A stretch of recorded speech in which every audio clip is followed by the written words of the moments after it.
Hello, Magis Morning. I'd like to create this video for parents, for fathers and mothers who would like to reflect and contemplate about their relationship with their children. Just a bit of background.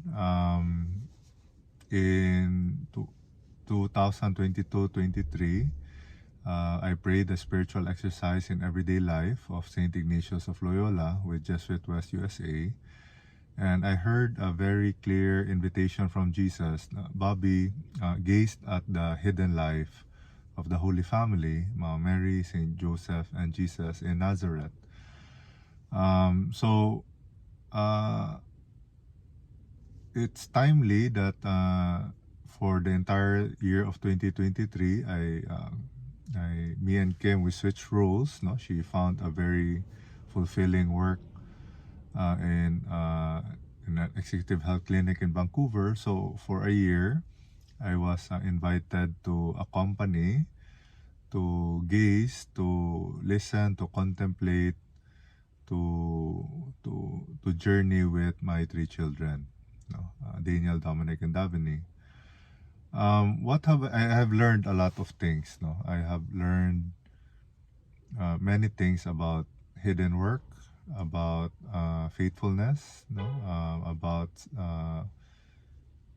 silent service, no, about being disciplined, being faithful in our duties, responsibilities, no, and the grace also of the simple, the mundane, the day to day, the routine, no.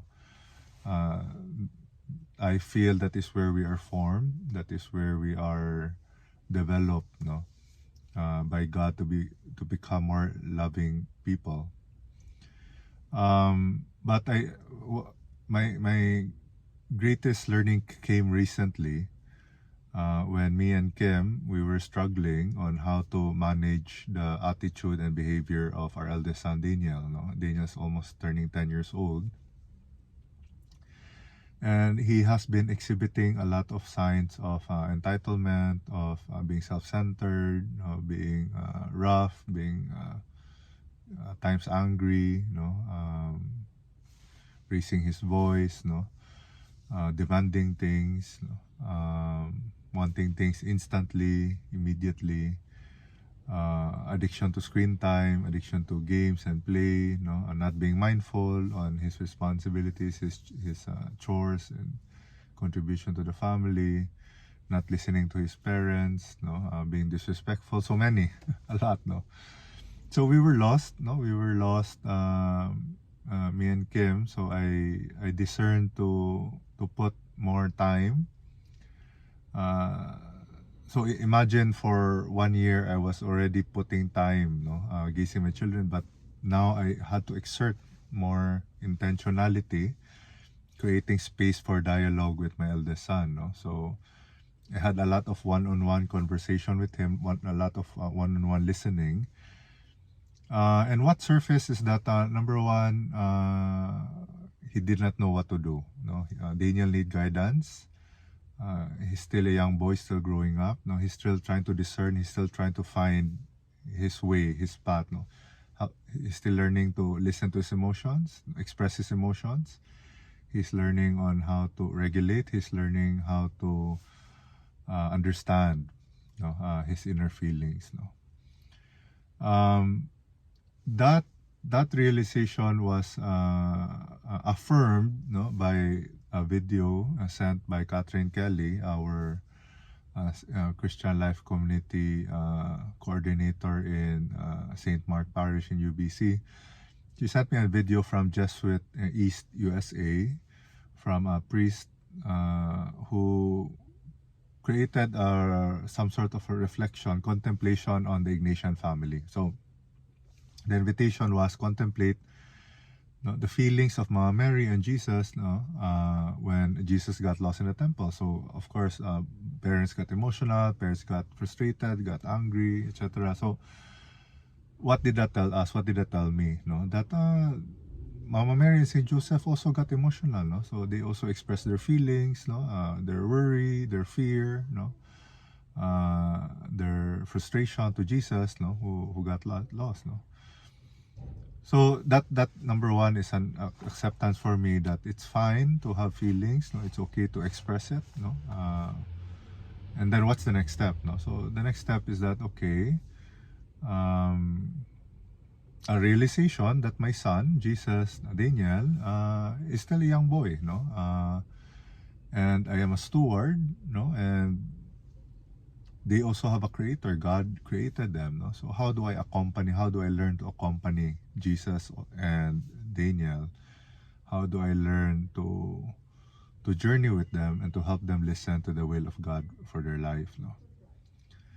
So when I saw that video, I immediately talked to Daniel and I said,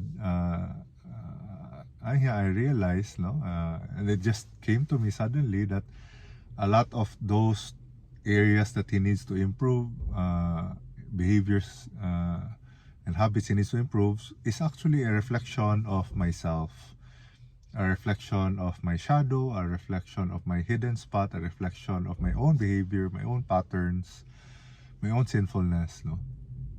Areas that I haven't worked on yet, areas that I need to work on, areas that I need to be aware and identify, no, and seek healing.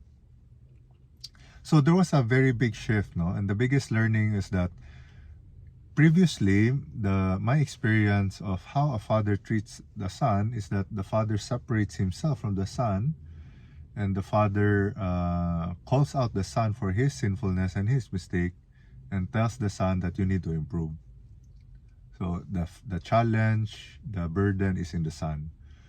But the approach I did with Daniel was that I recognize that your behavior is actually a reflection of my own, so we're in this together.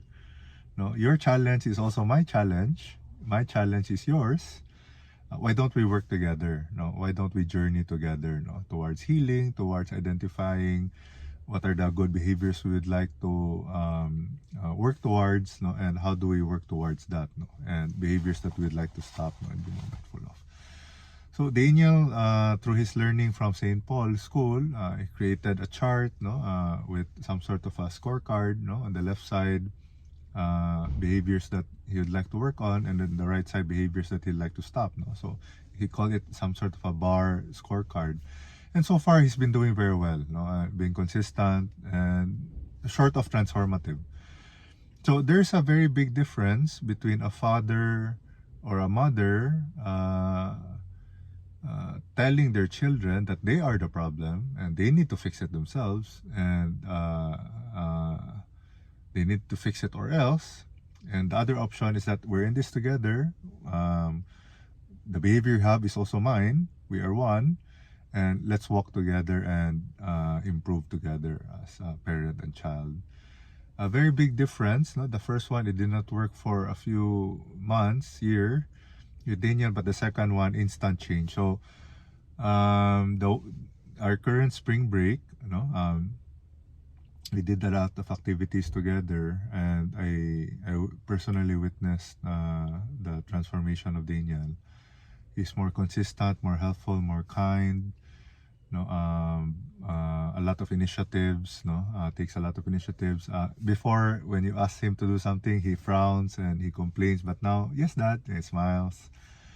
No, he asks a lot of questions, no, where else he can improve, what he's doing well, which part that he's doing, asking for feedback. So our journey together as father and son has greatly changed because of that shift of paradigm from you are the problem to us working together and finding a solution. So that is the gift of gazing at the hidden life of the Holy Family. That is the gift of gazing at Saint Joseph, no, who was very hands-on as a father, no, and that is the gift of relationship. The 1 year that God has given me to accompany my children in the hidden life, no.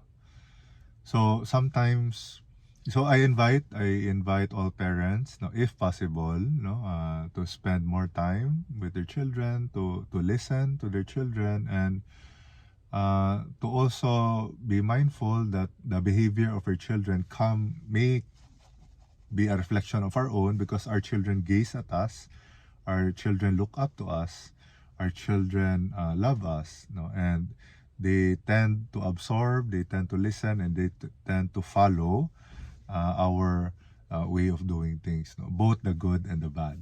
You know, so if we see the good in them, acknowledge, praise, and affirm, and then if we see the bad, no, acknowledge also, and then own it, and then a journey together and towards new life, no, new behavior, no. All right, so thank you to the spiritual exercise of Saint Ignatius for guiding me towards this path of healing and reconciliation with my children, and to teach me on how to journey with them and accompany them towards fullness of life for them, for me, and for our family. Blessings.